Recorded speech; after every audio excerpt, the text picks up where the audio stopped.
get to work. Ultimate Accelerator's fully charged. Watson's ultimate. Wow. Repairs damage shields. Huh. Alright, let's get to work, I guess. We don't know what we're doing, but we're gonna work it. Okay, so the funniest part about this video is how much I talked about Watson's powers in the beginning before picking her for the first time, and then how little I proceed to use them for the rest of the, I don't think I actually used them at all. So, you guys were warned. You were warned in the beginning. This is no Watson tutorial video, but what's up, my nuggets?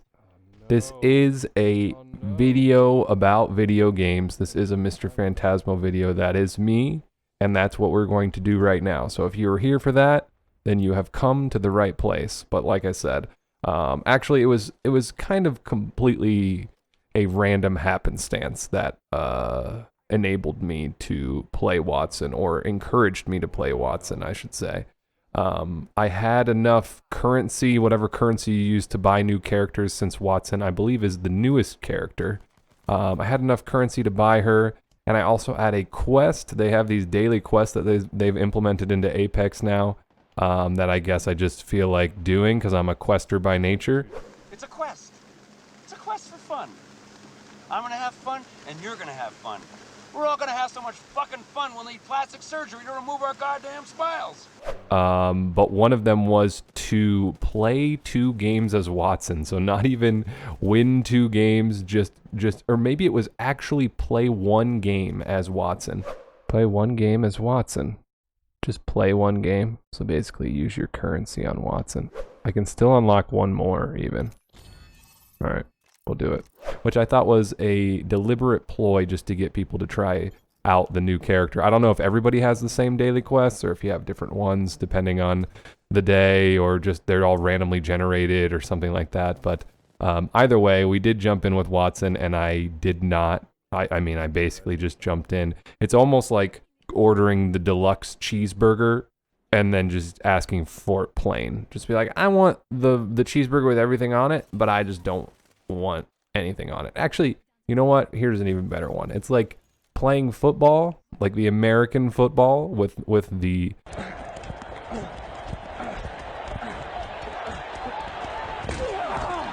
with all of the armor without a helmet.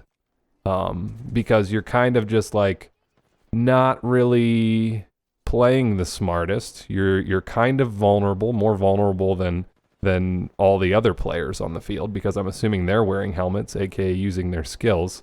And I don't know, but at the same time, it almost gives me the feel of and okay, I have no clue. I have no clue what happened with the aim there. I think I'm still getting used to this aim, the aim on this game. It's not as similar to Call of Duty as I would like it to be. But it's good enough to get my fingers back in the groove. I do feel like over the past few days we have been getting back in the groove. It's maybe why I was able to hold my own. You're going to see just a couple, basically you're going to see the highlight reel of the first 2 and only 2 games as Watson that I played. I think I actually played one yesterday accidentally again. It's a little bit random how they pick your characters for you sometimes. I played as Pathfinder the other day.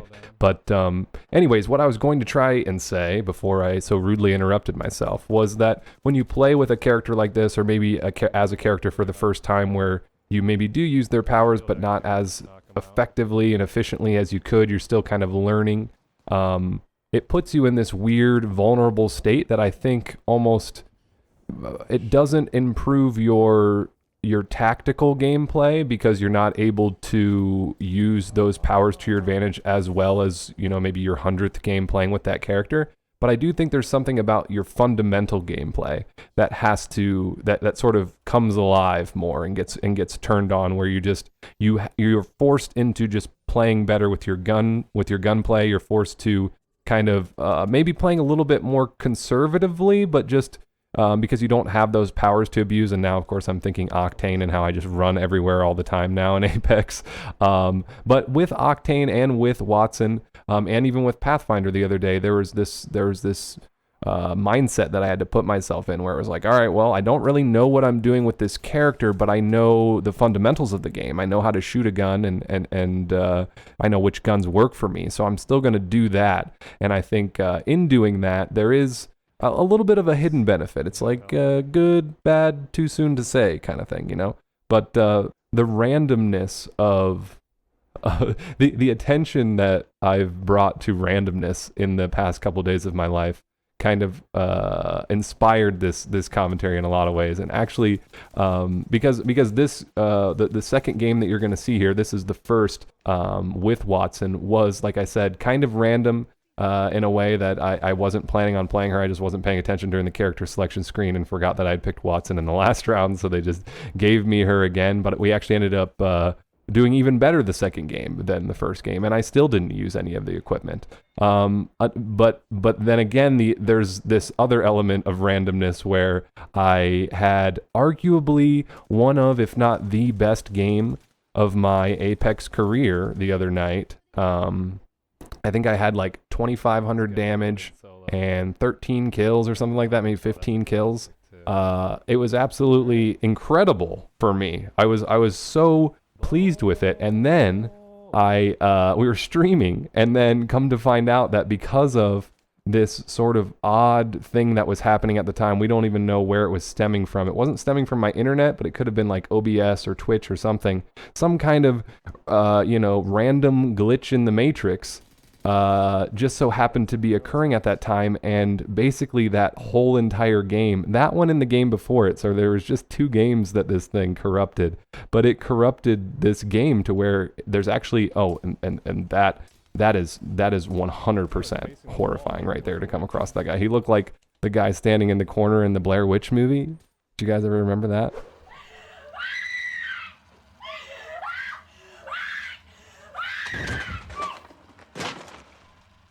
But anyways, like I was saying, there is a random element to not just this game, but there's just a random element to life that it's hard to properly assess. It actually, it reminds me of this old, the parable of the Chinese farmer. I don't know if any of you guys picked that up in school at any point, but it always stuck with me when I heard it. And basically, if you don't know what it is, it's this old story that has been told for eons, basically, and it's about a Chinese farmer and his son. I guess it's about a Chinese farmer. I don't know. It could be just a farmer and his son. I think it was developed in China, so that's why they call it the parable of the Chinese farmer. I don't know. Either way, there's a farmer and his son.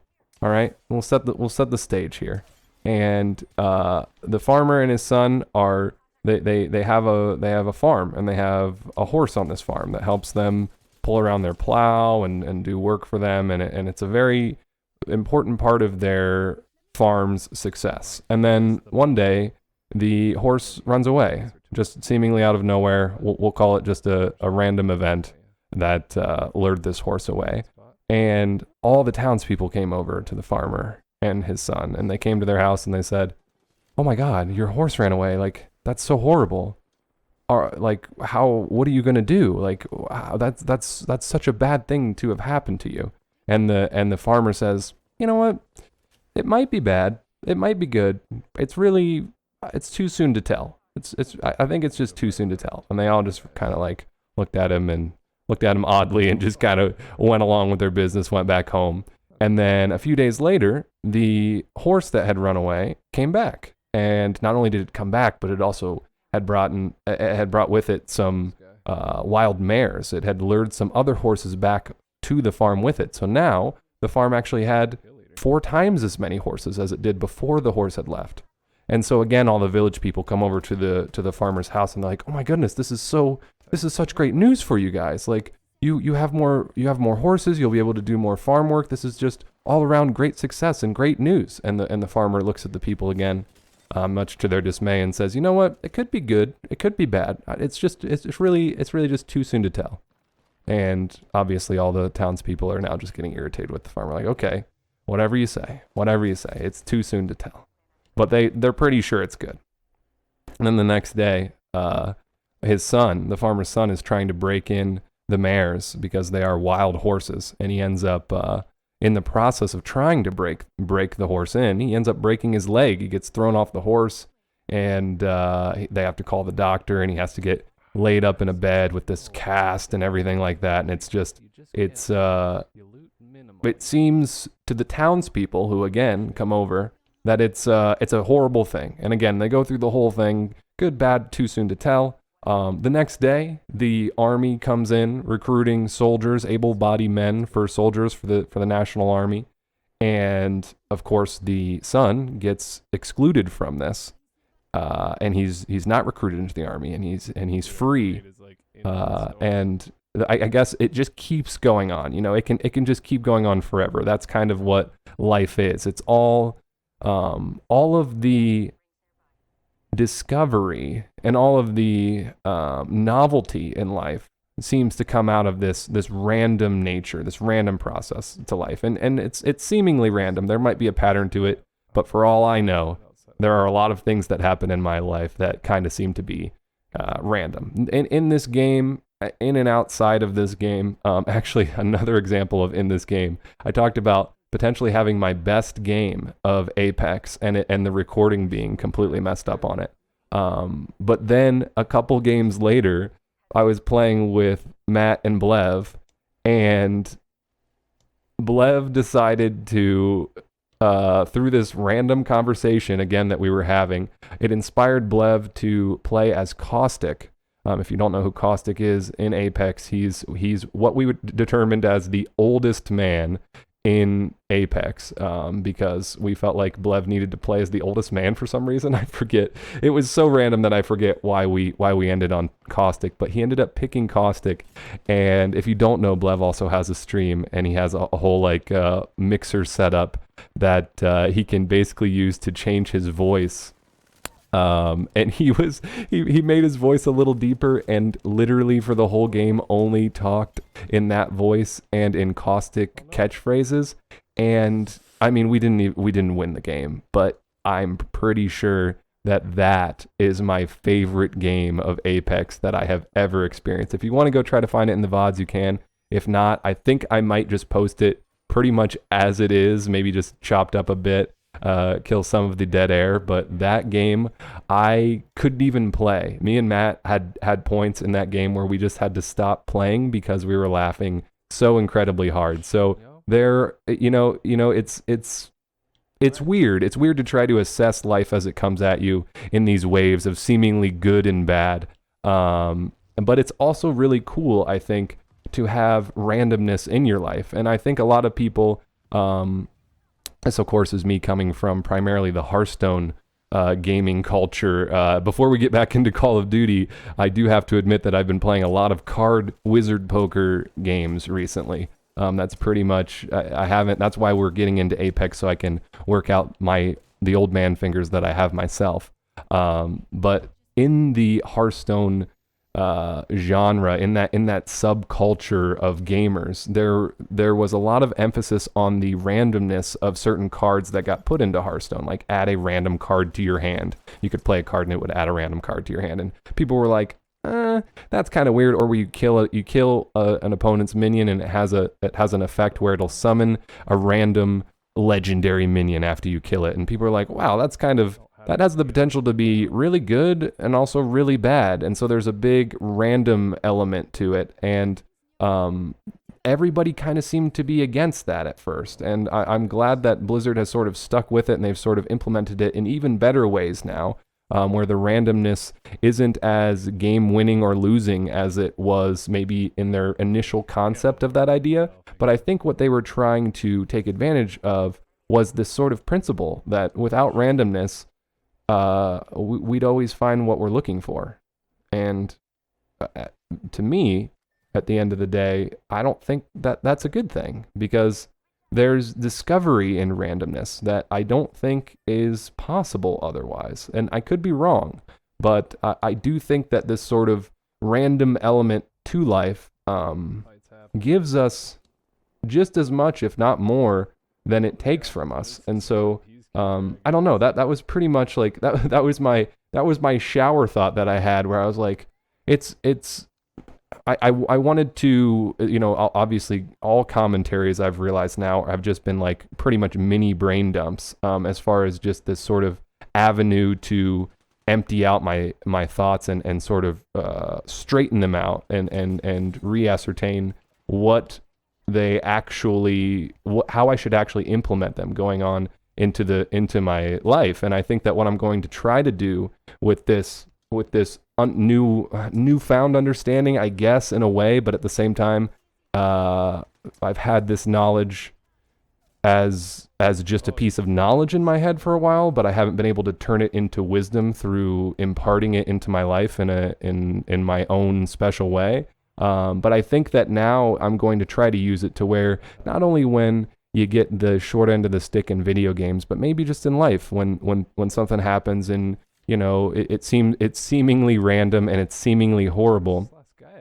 I'm going to try not to hate it because it's random, because I think randomness is what ultimately leads to the discovery that we have as human beings. And I'm also I'm going to try to not jump to conclusions about whether something is ultimately good or bad when it's happening to me, because like I think I've been trying to instill this in my mind even since we've been playing Apex and getting back into Call of Duty, and instilling this idea of just getting your reps in, as far as, and not getting your reps in as far as just, if I play X number of games more than I did initially, I'll be X amount of times better at the game. But getting your reps in as in practicing the true way I feel practice is meant to be had, and that's practicing in a way that the next time you practice, you can practice a little bit better. So constantly trying to better yourself along the way, but also getting these reps in and knowing that win or lose, or maybe me and Blev queue up for a game in Apex without Matt because he's off at the shooting range, and we get no other teammate, and it's just the two of us, and we have to start the game out as two of us. There is always a silver lining, and that silver lining is becoming bigger and bigger to me in that area, as far as just because we might not win this battle here, this battle that we've engaged into, the entire battle, doesn't mean that we can't still come out as winners from it. We can lose in certain ways, but still win in others. And sometimes we win in a lot of ways, and that feels really good. And maybe that's the feelings that we chase of success. But I think if you just had nothing but success all the time, maybe people out there would think differently about this. But I don't know. I think that's just like a void of randomness. I don't think that there's anything there but just being able to have what you want. And to relate it back to Hearthstone, this card game, I'm just thinking about from a card game perspective. Obviously you have randomness because you have a deck of 30 cards and you draw one every turn, so you don't know which card that's going to be. Randomness has been around in card games since card games were invented. But if you could just play the card game where you could draw exactly what you wanted on turn 1, you could draw the exact card you wanted on turn 2, and you could play your ideal iteration of that card game every single time that you played, and obviously your opponents could do the same thing, it wouldn't be fun. No one would play it. So without the variable nature to life, it's like treasure doesn't even exist, because it all gets nullified and desensitized and grouped into the same thing. I don't know. Anyways, I know we're rambling on, and I don't want to make this another hour-long commentary, but I do want to tell you guys, just accept randomness into your life a little bit more if you're not as prone to right now. And also realize that when you are going through tough times, and even when you're going through great times, this too shall pass. That's another great parable that I won't bore you with my own version of the details of. But anyways, you guys, I think the next video from me is going to be what I was talking about earlier. In my opinion, the greatest game of the greatest game of Apex, maybe the greatest first-person shooter multiplayer battle I have ever been engaged in. And it's not for the gameplay, it's for the pure comic gold. I hope we get to see Caustic sometime tonight at some point for Subscriber Appreciation Sunday. I hope he stops by, and I hope to see him much more in the coming days throughout the stream. And yeah, that's it, man. Go out there, Have fun with your life, and I will see you in the next video. Peace, thanks.